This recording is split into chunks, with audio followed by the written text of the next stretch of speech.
the Family Learning Intervention Programme, and give you a little bit of background to it, is an innovations funded programme. It's now being funded solely by Hackney. It came from an idea of one of the other people who inspires me, my boss, Robert Cobley. But he had this idea that we keep taking children into care. What about if we take the whole family into care and did really lovely things with them and really helped them to see what's going on in their family and to strengthen their relationships and to create some really good memories on which they can then build and to strengthen the relationship between the social worker and the family. So that's where it kind of started off. That's what it's about. So Robert is both a social worker and a social pedagogue, as am I. I got a master's in social pedagogy in 2010 or 11. So social pedagogy is many things. It's been around for a very long time in most continental European countries, in the Central and South America, in South Africa, so all over the world, social pedagogy has been thriving. Apart from here, we've only really started working with it since the early noughties, although some academics were really interested in it way back in the 80s. It is many things and it's very difficult to define, because if I asked you, please define social work for me, would that be an easy task? No. And just as social work, defining that is a very difficult thing, so is social pedagogy. So I'm going to try and give you a little sort of whistle-stop tour. It is many things. It is humane. It's hugely ethical. Ethics are the centre of our practice. It's strengths-based and very proactively strengths-based. It's terribly curious. I love this photograph. This is children finding the most interesting thing in the art gallery is the air vent. And it's very creative. Do you know what this is? It is a diamond. It's a very rough diamond. And the approach to people is to see, to believe that everybody has a diamond within them, and that our job as professionals is to polish that diamond, because some people's diamonds really shine through and other people need a bit of help polishing it up so that it does shine through. And we do that through creative means.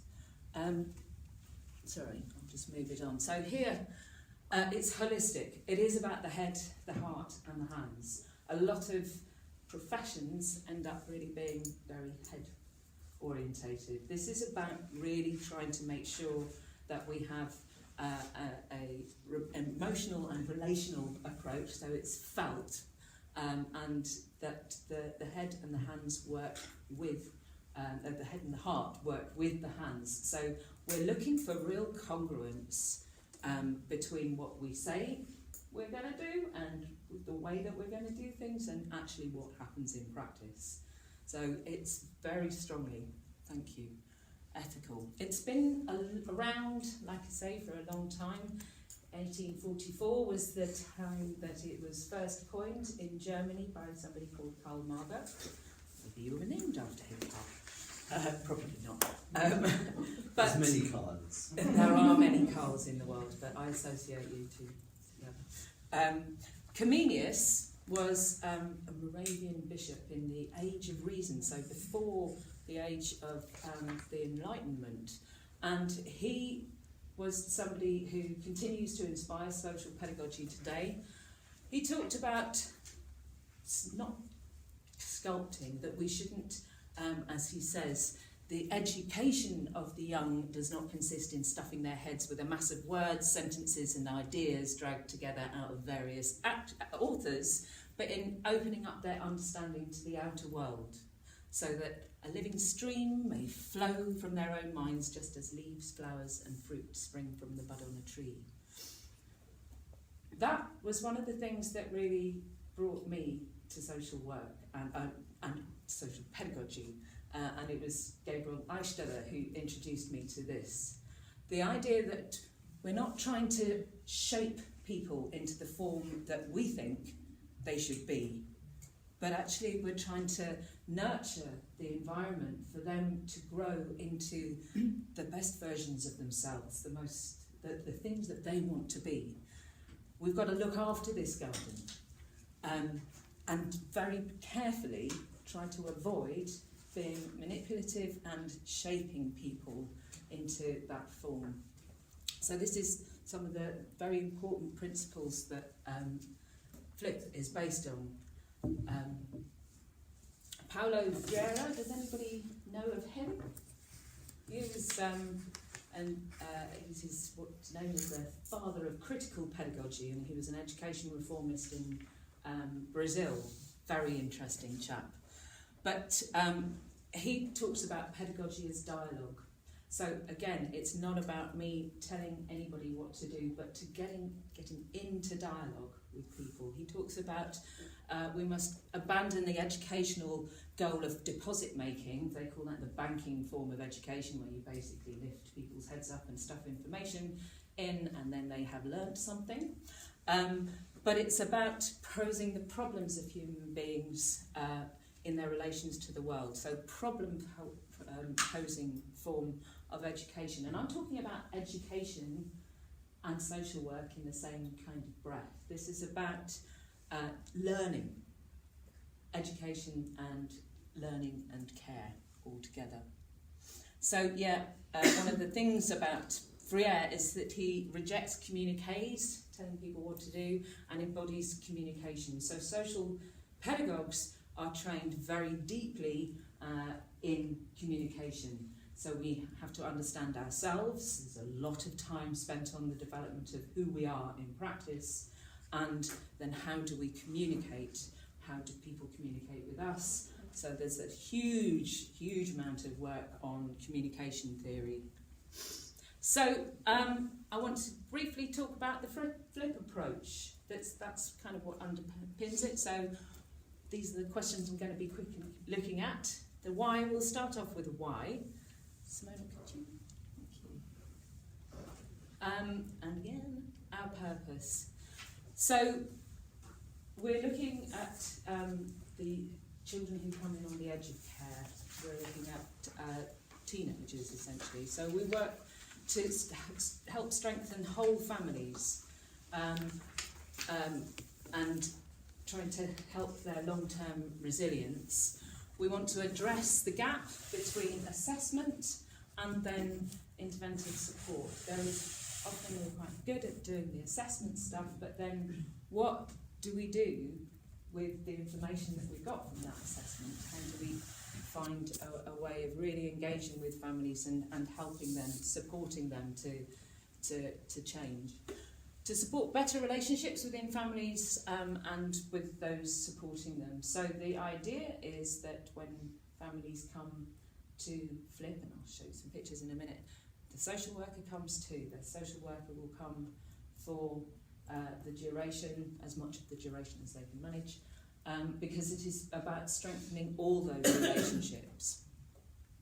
We want to divert young people from coming into care. We want to prevent placement breakdown, so when children are in care and there might be a disruption going on, then we'll bring those families to us as well. And we want to try and prevent children and young people from getting involved in gangs and criminal and child sexual exploitation, which is quite a thing in Hackney, as I'm sure is quite a thing in Islington and Haringey and all of us here. And we wanted to offer something radically different, something that has not been offered in this country before. So, this is Hackney. Here's the lovely Hackney. We have gentrification in Hackney. So alongside these very expensive, very nice houses, we have very poor and under-resourced areas. Housing is a massive issue in Hackney, as I'm sure it is elsewhere. And we work in this lofty building. So actually there's quite a lot of disparity in Hackney, but that's the context. Most of us who work in Hackney, we love Hackney. We really do, don't we? It's a vibrant place that has just recently started having a carnival, so I did come this year. It was great last year, really enjoyed it. Thank you. So, we have a house. It's in Oxfordshire. There was quite some time spent on working out where to have this place that we would take the families to. We wanted to be far enough away from Hackney so that young people could feel that they were safe away, because taking some young people out of Hackney really unsettles them. So we have this huge, rather lovely looking house, which is about 2, depending on the traffic, 3 hours away from Hackney. It has a beautiful, huge garden and a lovely tree house. A lot of our teenagers might be great big galumphing teenagers, but who doesn't love a playhouse up a tree? So what we do is we take a family from a minimum of 3 days to a maximum of sort of 7 days, a residential experience for the whole family. So we have a child who's referred to us, but we take everybody in the family who is significant in that child's life. And as I was saying, the social worker, the flip team, and other significant people for the family. And what do we do? The social workers there for the duration? Yeah, yeah, they are. So what we do is we spend quite a lot of time building relationships, getting to know families, and they're the people at the top. So the whole planning process is lots of people feeding in to this process. So obviously the family, carers if they're involved. In Hackney, I have 3 social pedagogues who then get allocated to the family, and they work with the family from that point through to the end of the intervention period, which I'll explain in a little bit. The social worker is absolutely key in there. So what we try to do is to make sure that everybody comes to a point where we have shared aims. We might have different aims to start off with, but we want to come to a point where everybody is in agreement about what happens. And other important people, so we might have clinicians, we might have grandparents, we have teachers coming, people from the virtual school, youth workers. We've got a very strong and excellent team of youth workers in Hackney.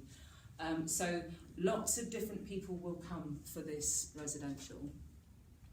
Thank you. And throughout the week, we make a very detailed plan. We love a plan, we don't stick to the plan necessarily.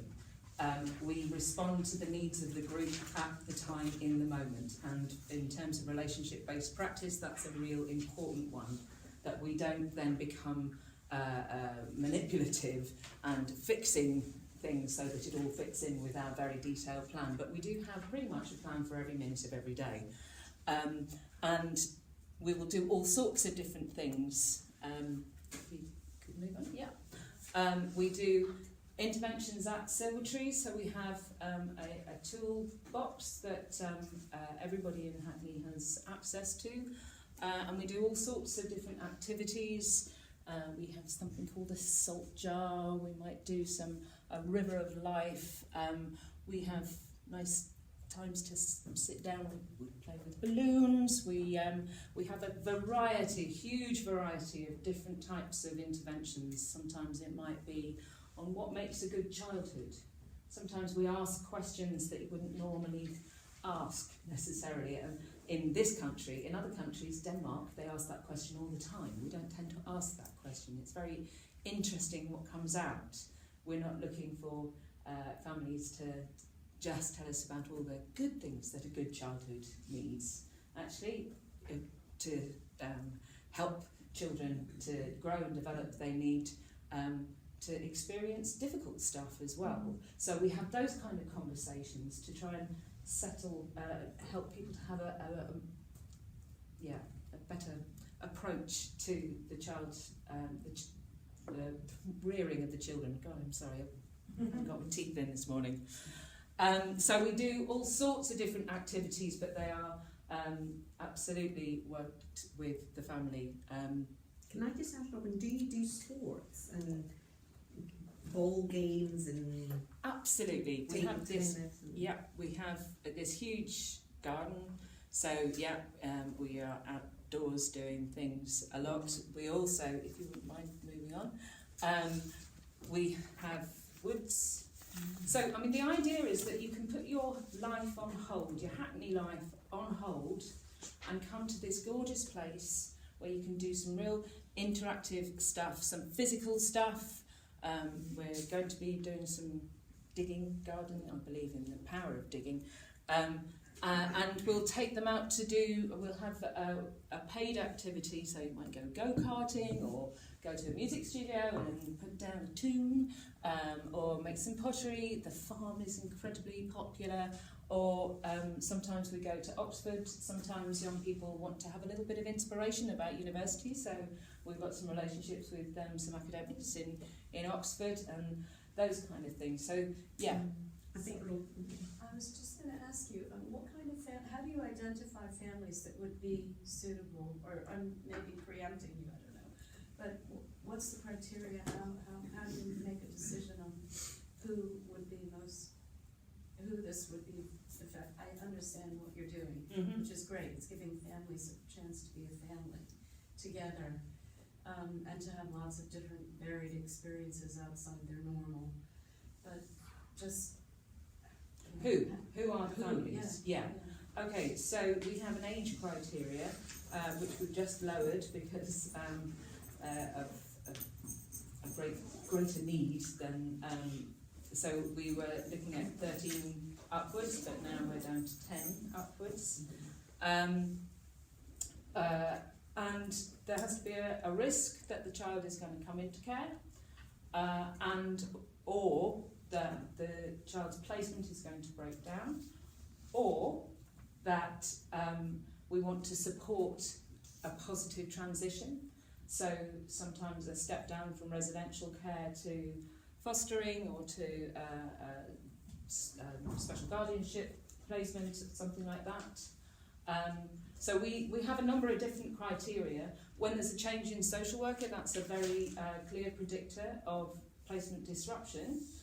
So we might bring the child, the social worker, the foster carers, other professionals, other family members in that child's life to try and support that.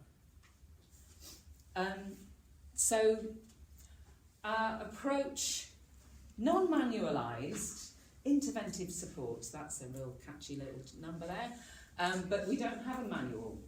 We have a very strong value base, and everything that we do fits in with this value base and is congruent with that. We take a rights-based approach. Relationships we see as a value, not just as anything else, but as a value. Collaboration is key to everything, so our approach to collaboration is key to the success of the intervention. Psychological safety, you have to be able to feel that you're in a safe environment if you're going to share anything about your emotional life. So that's incredibly important for us. Reflection, as you might have gathered, that's quite important for Chrissy and I. Learning, this is about learning, families learning about themselves, us learning about families. So the whole thing is centred around the family learning intervention programme. Creativity, so we like to think as much out of the box as we can and to help families to be creative. So we use creative methods a lot of the time to help the conversations along. And playfulness. We want to play. We play a lot. We want to have fun. We want to have a bit of humour. Humour is very personal, but we do want to encourage laughter, because often when you're bringing up children, you're constantly telling them not to do this, not to do that, and you're getting into that kind of very negative narrative. We want to help bring back that notion of family playfulness. Sounds like a generally innovative and creative approach which can potentially unstack certain dynamics. And I can imagine that families going to this place and spending time doing these things, barriers may go down, dynamics may change, better understanding of each other may develop. And I suppose what I'm querying is how enduring the change achieved would be if they are going to go back to the same communities with the same issues. Brilliant question. Can you just hang on to that, because I will come on to that. Yeah, absolutely, and that's that's a success criteria for us. It's about the longevity of it. So if you can move on. I'll just continue with a little bit about what we do here. There is a real strong link between theory and practice. Theory is not just left in the university. We take this into our everyday work. In social pedagogy, there are theories for everything. I have pretty much a theory for everything. And we think about all sorts of different types of theory. So the common third is a Danish theory, which is about how you create relationship and create a better relationship and a more equal relationship through doing something together. That's a very brief description of that. Mentalisation, I don't know if anybody has come across Peter Fonagy's work, but we also use the pedagogy of mentalisation from Østergaard and Hagelquist, which is not how you say it in Danish. The learning zone model, this is a very important theory for us in the centre. We have the comfort zone. We know about the comfort zone. This is where we don't do any learning because we are comfortable. If you want to step out of your comfort zone into your learning zone, that's when we're slightly uncomfortable. And if you're slightly uncomfortable, you know that you're learning. The further away from the comfort zone you get closer to this thing, which is the panic zone. So this is a theory that's really important for us because we want to avoid people getting into their panic zones. A lot of the children's behaviours that are problematic are often because they are either close to or in this panic zone. So what we want to do is we want to encourage people out of their comfort zone. If you push them more likely into their panic zone than into their learning zone. So one of the key things about this criteria is that you have to want to come. It is a voluntary thing. It is not something that we can inflict on people. We don't put it in PLO stuff or anything. It can be in a SIN plan, but they should not be judged on whether they attend or not. But this is something that is underpinning pretty much all our work. The 3 Ps, I don't know if anybody's come across that before. In social work, we talk about the professional and the personal, and often the message is that never the twain should meet, although I think that has been somewhat changed of late. But in social pedagogy, we acknowledge the private, because it's really important that we are personal, that we bring some of our personality, the who we are, the genuine, authentic nature of who we are into that relationship.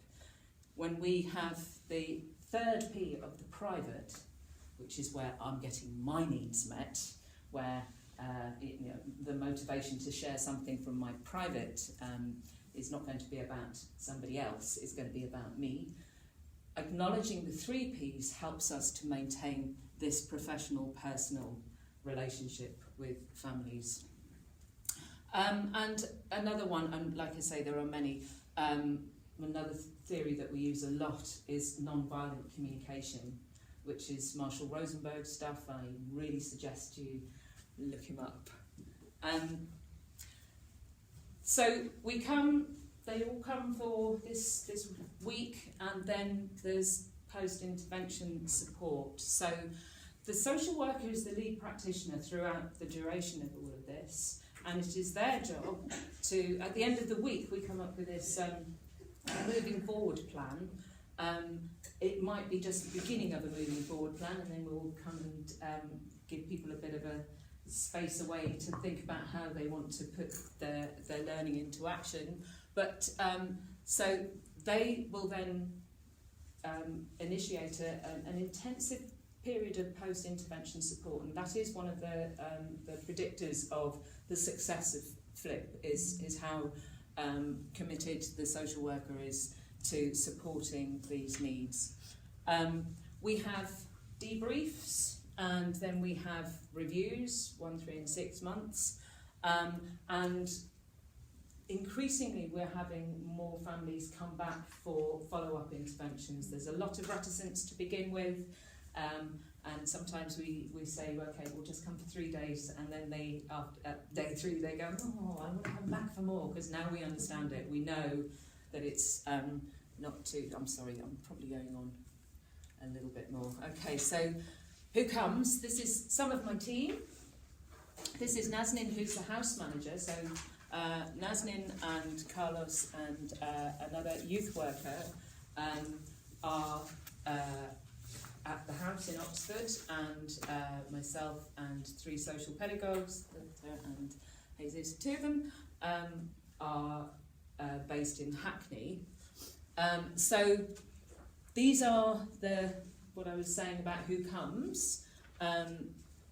Children living with birth families, with foster carers, in residential care, wide range of family difficulties, and we work with this. It's your free will to come. You cannot be forced to come to us. And the team is supported by a load of allied professionals from, it's a real multi-agency approach. I'm going to speed up and try and get back to, okay. So some of our challenges are evidencing cost avoidance and value for money. We have evidenced that, and we will continue to evidence that. But it is a good question about how long the changes are sustained for. Professionals, social workers being eager to spend a week with the families that they've been working with. Often you're working in very difficult circumstances, and the thought of spending a whole week, evenings as well, is very difficult for some people to get their heads around. Some families think that it is a boot camp, or it's a way of us assessing them by stealth. And absolutely, it is not. Some professionals think that actually we could get in there and, do this could really contribute to the assessment. This is not an assessment centre. This is an intervention centre. So we are not doing assessments. And one of the things that we do acknowledge is that, yes, we are participant observers in this process, and you are too. You get to observe us, and that helps to sort of level the playing field a bit. There are many variations in how we work relationally. Collaboration is a real challenge and opportunity, because we have one team but in 2 locations, so that is quite a challenge. And we do very long hours often. We have much more success when there are intrafamilial factors. So in the family problems are located in the family. Extrafamilial risk factors, although we have demonstrated that we are reducing gang involvement, child sexual and criminal exploitation, that's more of a challenge. We have a neighbour who was absolutely terrified that we were going to be coming, and has been. It's a very posh side of Oxford, and the thought that people from Hackney were coming really upset her. So we have this very vigilant neighbour who likes to complain a lot, but in fact she hasn't really had much to complain about because everybody likes coming, it's really nice. And then, so our impacts, we have reduced, one of the biggest things that we've reduced is missing episodes and contacts to the local authority, so those come down significantly after PLIP.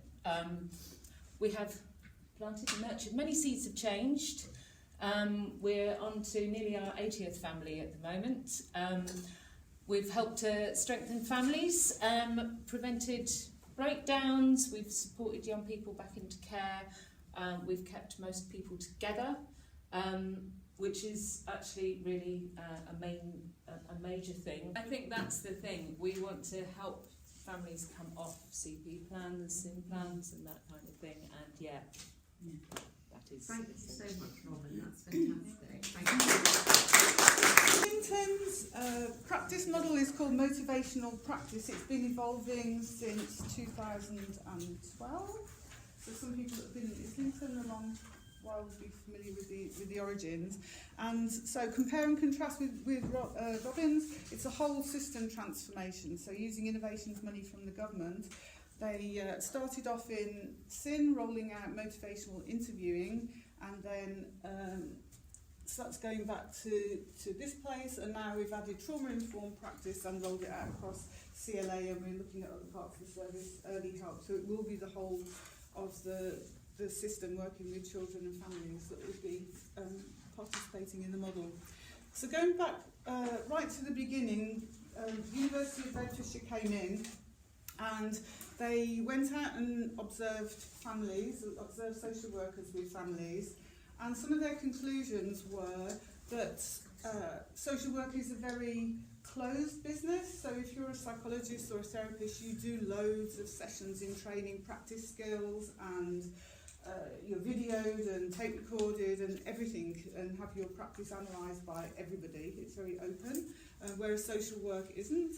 And what they saw was with, and we can certainly understand the reasons for it, but social workers were a lot more directive, prescriptive, anxious than we like to think that they were. Maybe some were quite critical about with families. Sometimes difficult conversations weren't being had, maybe because social workers felt scared of the situation. They developed a model which includes some bits of motivational interviewing, but sets it in a child protection safeguarding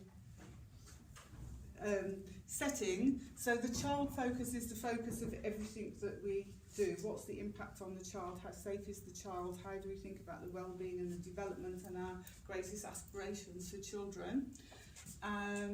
It has, so collaboration, similar to Robin, is about working very much with the families. What are their concerns? What do they want on the agenda?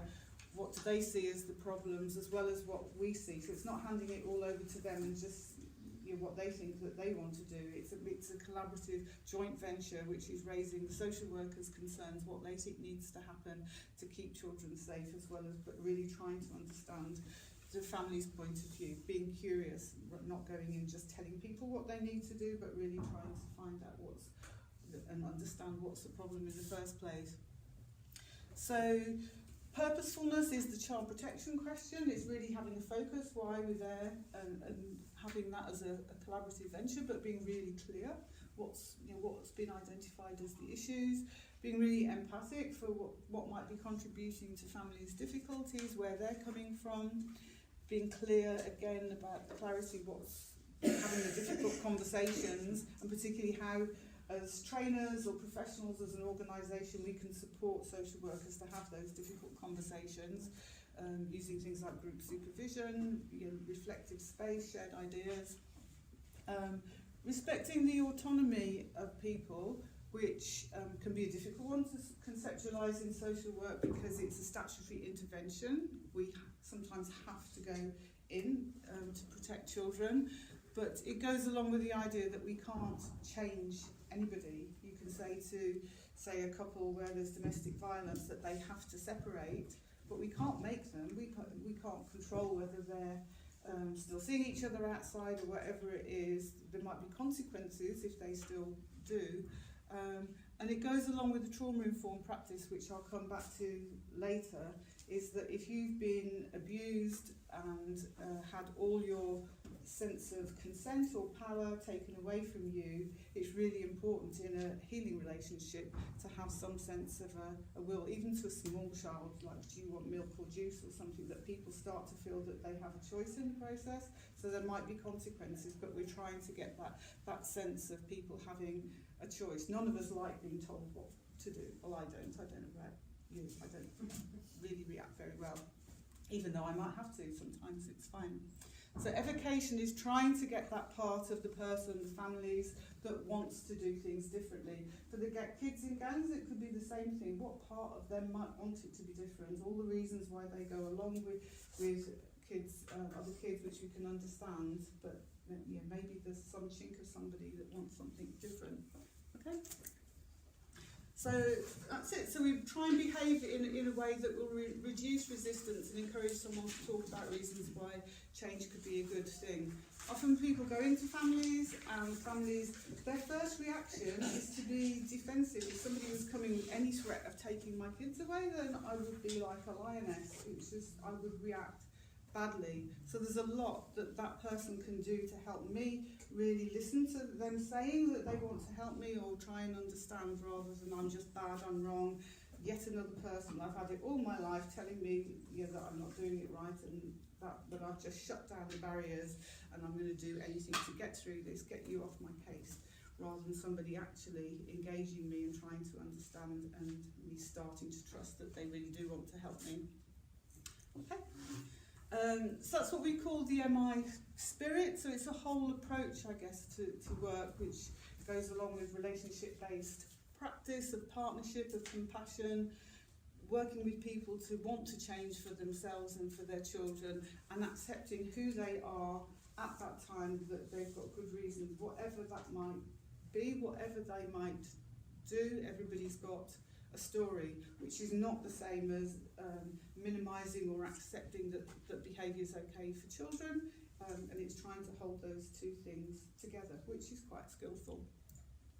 So the first bit is about engaging families. The second bit is starting to narrow it down to focus on what are the issues.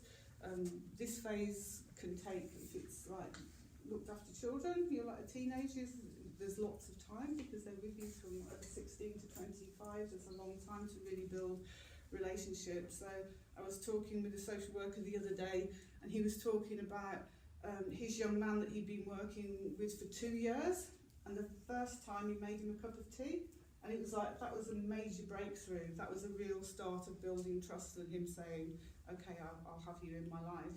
So it's really trying to understand that. So he felt like he was a failure. He thought he had to keep going on and doing that because that was his statutory duty, rather than realising that's how long it took to build a relationship with this young man that was different to other people.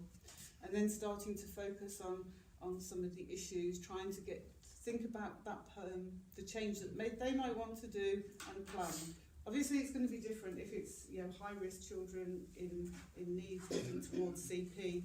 The whole timescale on that is going to be determined by children's safety. So these are just a very whistle-stop tour of motivational interviewing. Some of these skills you recognise from just ordinary basic counselling skills, or your social work training, or good practice of asking people open questions to open up conversations instead of close them down. Affirmations, being positive about whatever it is that you can find that they're doing well. Reflecting, so people can start to hear themselves and feel really deeply understood, because you're able to hold the mirror up to them and let them know that you've really heard what they're saying, and maybe take that deeper so that you can bring your understanding, not just what's gone on, but there's a deep understanding that they make sense, if you like. And summaries, so again, helping people feel understood and that you're listening to them. Trying to pick up, so the part of the training that they do in the motivational interviewing skills is trying to pick up on anything that somebody says that will be about change. You just like, oh, my kid was really upset because he had a lecture on smoking at school, so he thinks I'm going to die now, and it's just I don't want him to feel like that. That might be an opening to a conversation about the impact of smoking. Sustained talk, you keep all the things that people say that just reinforce their behaviour and stuff like, oh, I hate being on a diet, or life's too short, all things that people dismiss the possibility of change. I can't do that. This is who I am. I'll always be like this. Nothing changes. Everybody, all my boyfriends beat me up. It's just me.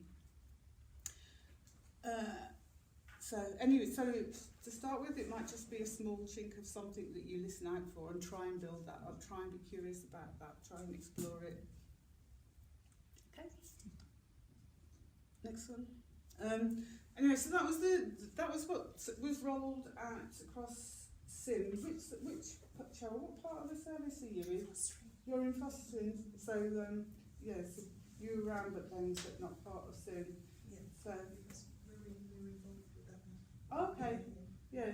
So that's my understanding, isn't it? The results that came out was that it helped practice. So they had the research team went across the whole service. They were providing coaching and coding people's behaviours with families. So that, like Robin talks about relationship from a social pedagogic point of view, I guess from this point of view would be that although the essence of motivational interviewing is about relating, actually you can observe behaviours. So if somebody asks an open question instead of a closed question, that's a behaviour that you can actually observe and think about. So in supervision you could say to a social worker, how might you say that differently? So you said, have you stopped taking drugs yet? And they said, yes.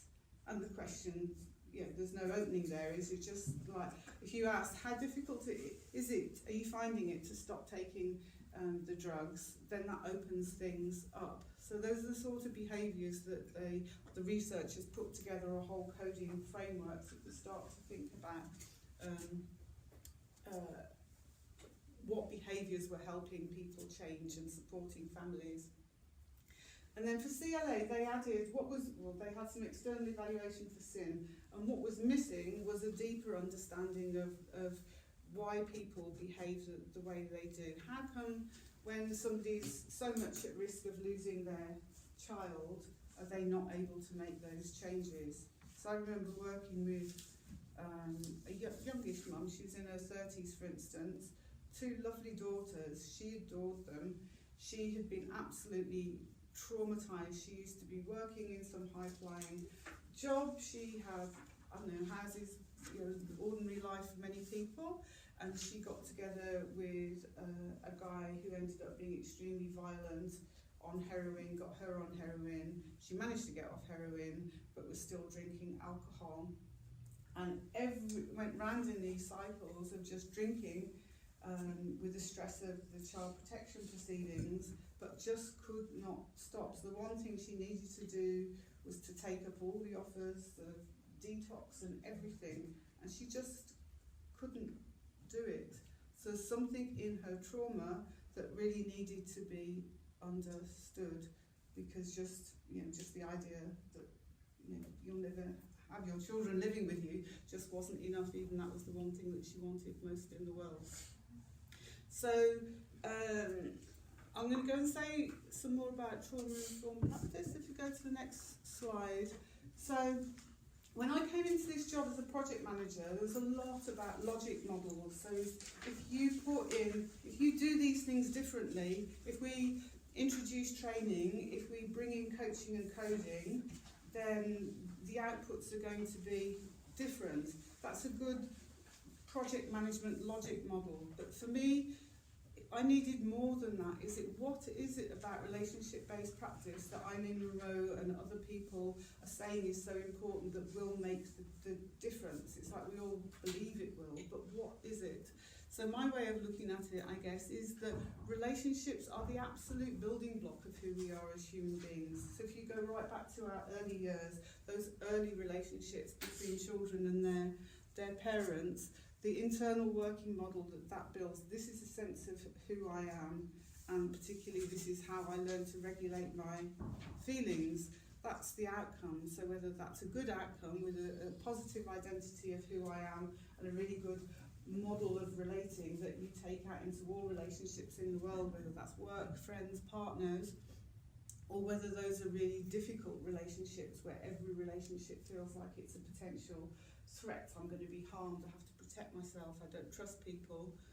And whether people learn to manage their emotions or whether they're almost the victims of their emotion or the mercy of their emotions throughout life. And certainly within child protection, what I saw was those vicious cycles of parents ending up being judged just for being terrified of losing their children because their emotions were at such a high escalated pitch all the time that they found it really difficult to trust or engage with their social workers. And that's not to blame the social workers in any way, it's just that those cycles really need to be unpicked a little bit. So, you know all this, I'm sure, so attachment's not just a loving bond, it's really about these models of who we are being laid down in our nervous systems, in our brains. This front bit, the reflective thinking part of the brain, is the bit that is your experience becomes your biology. So there's lots of other bits that you're just born with, but this bit, all the connections, if you go on to the next couple of slides, dads are important too. I always think this is really important. And yeah, whether it's negative experiences like this or positive experiences, they're all becoming part of who you are and who you become as adults. And increasingly there's lots of evidence about the connection between developmental trauma and personality disorders in adults. So this is the growing the brain. So all these synapses here, there's a few when you're born and they're increasing. There's millions and millions and millions of them happening all the time there. So you can see all these connections. You know, this is what happens, this is who I am, this is what I feel, this is what's predictable, this is how relationships are. And about the end of about age 2, which is the sort of formative attachment period, they'll prune down into the sort of main channels of this is who we are, and give a sort of sense of identity and personality. There's research now, which is a different talk at some point, about teenage years, that all this sort of gets thrown up in the air again, but I'll leave that on hold. So, if we think about developmental trauma, so if you're caught in these cycles of abuse and loss and in growing up, then that can go around. It's not deterministic. So the impact on a fetus, parents on drugs or alcohol. There's a lot about if mothers are depressed during pregnancy. There's a higher risk of them having postnatal depression on a sort of physical hormonal level, not just on the continuation of the depression. But equally, if that's dealt with in the pregnancy, then the success rates are high. These are things that you can do things with if you engage young mums during pregnancy. Fetal alcohol, then those bits of the brain that you need to reflect are already compromised in your hardwiring, which makes experience difficult later on. And then all the way through, so I don't know, even in nursery, then kids can be seen in terms of their behaviour, might be more aggressive. You hear these reports about even little kids just not being able to form their friendships and stuff. They feel different, or they learn to defend themselves by being aggressive. And so it goes on. Learning's harder, adolescent challenges, who they identify with. So Pat Crittenden said that the 70% of parents don't repeat these cycles. So that's really important to understand. One, so we don't judge people, but two, also how much we can do so that people don't go around in these cycles and don't feel stuck on them. But 30% do, which is actually still a high number, so it's really important that we do something. When people feel threatened, then it's an inbuilt human response to go into fight or flight. We don't have any choice about it. this reflective bit of the brain is much slower than your fight, flight, limbic response. If you're walking down the street and there's a tiger walking up the road, you're not going to sit and have a conversation with yourself about whether you feel safe or not. You're going to run or just like be glued to the spot in terror. You have no choice about these responses.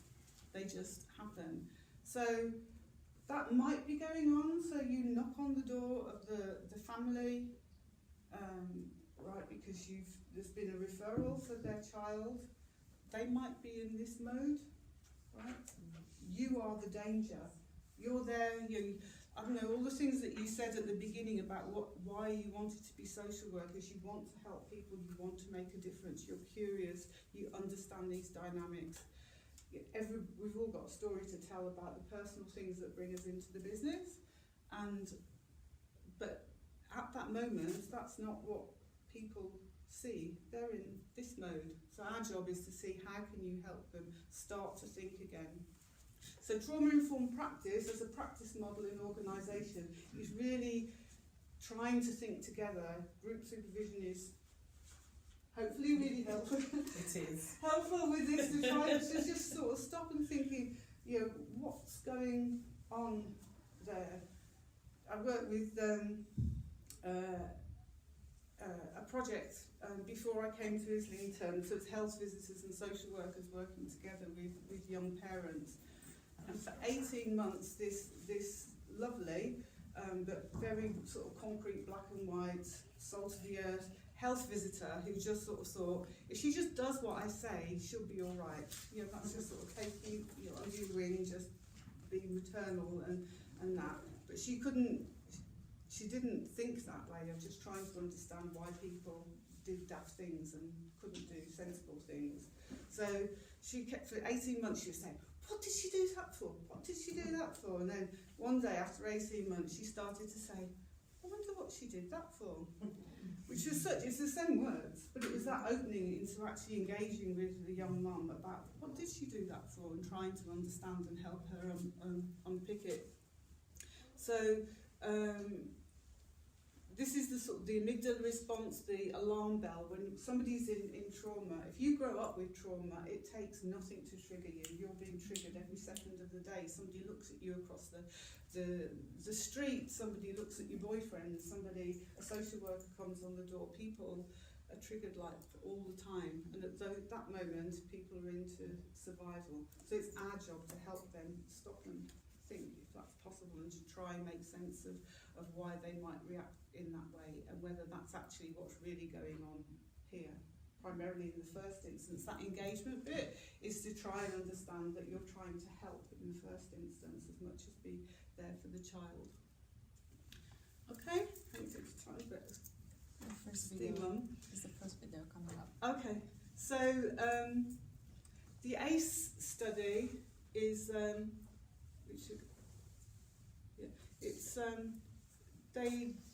they did a study in America out of an ordinary health centre, so it's not even a deprived population, and they asked them a whole series, just 10 questions, basically about whether they'd experienced all the different sorts of abuse, neglect, parents separating, parents going to prison, that sort of thing in childhood, and they call them adverse childhood experiences. And then they correlated them with health, physical health and mental health outcomes. So if people have more than 4 or more ACEs, then the chances are then they either ended up in therapy and got some help, or they're really struggling with their adult relationships in some ways. And you see the graphs going up. It's worth Googling just the ACE study. So it's just like the increase in the numbers of depression, increase in teenage pregnancy, increase in the risk of being a perpetrator or a victim of domestic violence, increase of being raped, increase of this. The only thing that goes down is that premature death. And it's just the correlation. So Public Health Wales have made this film. They've adapted it and used the ACE study as underpinning all of their policies and organisation of their services.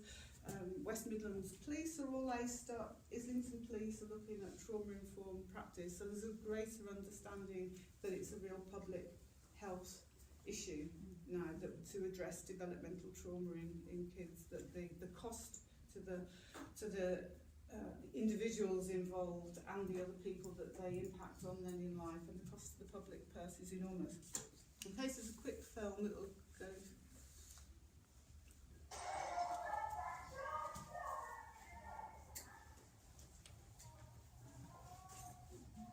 My parents don't understand. All the drinking and fighting means I'm scared. I'd like a cuddle, perhaps a bedtime story, but mostly I'd like them to stop shouting at me. And sometimes they hit me. Feeling scared every day and not feeling loved or wanted will change me for the rest of my life. Later, I'll have problems at school, problems with alcohol, and I'll get in trouble with the police. What's happening to me right now means I'm more likely to have serious health problems in middle age and die sooner than I should.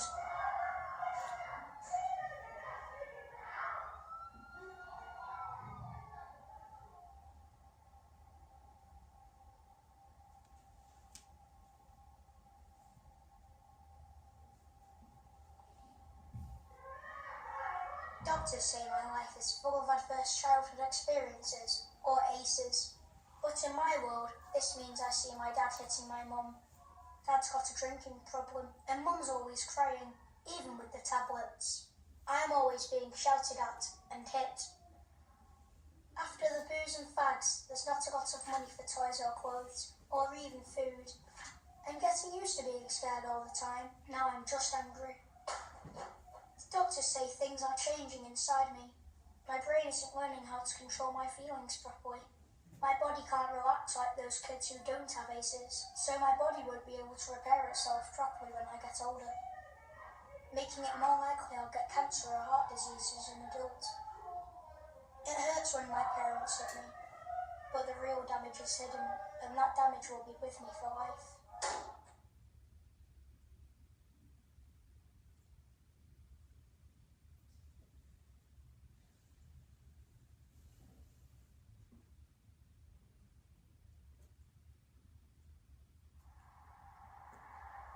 I drink and smoke. They say I'm out of control, but I'm not. It's just my way of coping with my ACEs. I've been in plenty of fights, but what's wrong with that? Kids' punches don't hurt half as much as when my dad hits me. I beat up a kid last week at school because he looked at me weird. Who cares? I ended up with more time out of school. Learning's not for me anyway, and the teachers don't care any more than my parents. I don't like the way anyone looks at me except my girl. She's 16 and pregnant. Just like my mum was with me.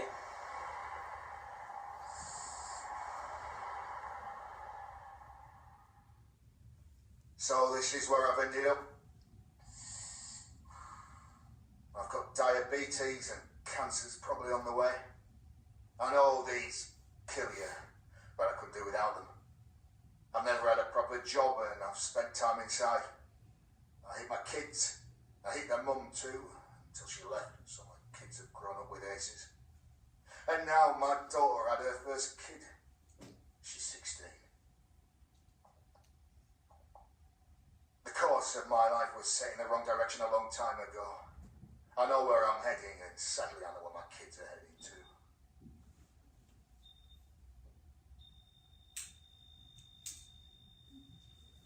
There is some good news in a minute. This doesn't have to happen. A little help in childhood makes a big difference to where life takes you. When I was a baby, the nurses noticed that my mum wasn't coping and helped her and explained how important my childhood is to the rest of my life. So, with a bit of help, she coped. The police came round after next door complained about the noise from mum and dad fighting. They asked how I was feeling. I told them I was scared all the time. Mum and dad got help. The shouting got better and the hitting stopped. I even got some bedtime stories. I still had problems at school, but the teacher asked me about what was happening at home. I got help controlling my feelings. It wasn't a lot, but it was enough. I'm now married with 2 children, and I've got a job, most of the time. I haven't repeated the same problems with my kids. We got help when being a parent got too much. Our children are ACE-free, and that means their kids stand a good chance of growing up ACE-free as well. Almost half the people in England and Wales experienced one ACE as a child, and 1 in 10 of us suffered 4 or more ACEs. If we stop ACEs, millions of children would not become smokers or binge drinkers, and levels of violence in adults would be cut in half. Fewer ACEs in childhood also means fewer adults developing diseases like cancer, heart disease and diabetes in middle age. We all need to be ACE aware. Are you? Doctors, police, nurses, teachers, firefighters and most importantly parents. The more you know about ACEs, the more you can help stop children growing up with ACEs in their lives. And for those of you who have already suffered ACEs, the more you know, the more you can help yourself and others who have suffered ACEs cope. Okay, so we need to move on because I've been chatting on. So, if you go to the next slide. So I'm going to wrap up just in a couple of minutes. The main points, I guess, are how important it is, the role that we all have in making a difference. None. But Grammarly can help. I think YouTube's still going. But and hard to read. Thank you.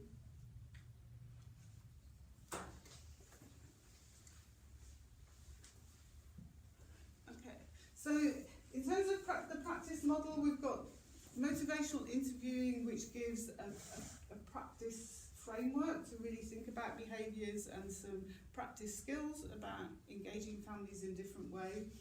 And the trauma-informed part of it really tries to increase practitioners' understanding of why people behave the way that they do from developmental trauma and how we can best intervene, which also requires social workers having more time to do direct work with families unless you have the systems that will support that work, knowing it isn't enough. If you go around just for the statutory visits, then that's really difficult to have any time to build relationships with people.